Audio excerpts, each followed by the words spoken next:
what was that? That was my math book. Where'd you come from anyway? I thought I was alone in this hallway.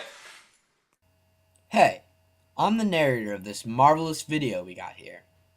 I'll be guiding you through its beauties and the underlying messages it brilliantly contains. To start off, I must explain to you the mysterious incident that just occurred.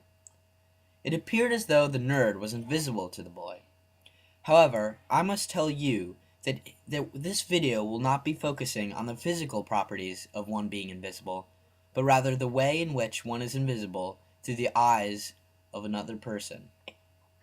My name's Nick Maffei, and I've been in this hallway for the past 10 minutes, and I'm even in 3 classes with you. Oh, I know you. You're that nerd, right? Are we supposed to be a chess club or something? The bully right here is completely wrong. He does not know the nerd. He merely perceives and acknowledges Nick Maffei based on his alien identities, which are generated by the stereotyping of a nerd. Gee whiz, why do you assume that?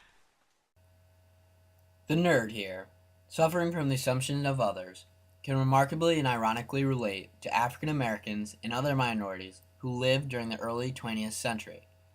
Negroes and other minorities of that age were deeply frustrated by the way in which they were discriminated against and stereotyped.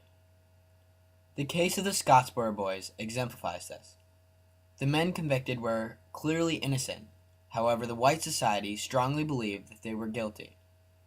Because of legitimate evidence? No. Because the white men perceived the Scottsboro Boys as being what all black men supposedly were: ruthless rapists. You're a nerd and you're a freak, and that's all you'll ever be. Ugh, you frustrate me so much. I could do your homework or something, or maybe make a bunch of flashcards and throw them at you. The nerd's humorous threat can be connected to the way in which African Americans and other minorities protested during the 1930s and 1940s. The minorities during the early 20th century demonstrated their frustration by causing several riots, which only emphasized and highlighted their alien identities, which they desperately tried to get rid of. By going down to the streets of Los Angeles and Harlem, causing complete chaos, their wicked labels, such as brutes, apes, and savages, seemingly fit. You know what, though? I'm not going to do that. I need to change your ideas and attitude. That's the only way I will cease being invisible in your eyes. Just because I work hard and do well in school does not mean that I have imaginary friends, name my calculators, can't tell the difference between a touchdown and a home run, and spend my weekend playing online solitaire. Contrarily, I have several friends, many of whom are of the opposite sex even. I love watching and playing sports, including golf, baseball, and football. And, you know what? I even listen to rap. Yes, I do excel in school and spend a large amount of time studying and doing homework, but you cannot look at me as being just a stereotypical nerd. Oh!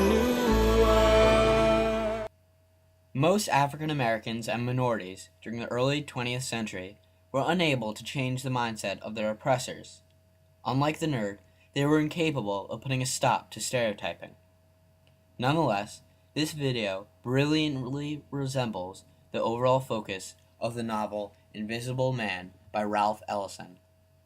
Ellison illustrates the challenge of discovering and accepting your true self, refusing to become a victim of the blindness of others, and becoming visible in a life in which you are free to pursue creativity and contentment. You know what? Just to make sure you keep on seeing correctly, I've decided to pass down these glasses to you. May you forever avoid blindness and keep on seeing people for who they truly are. Golly, you do much, man. Peace out. See ya. Yeah, Taylor Gang, Taylor Gang.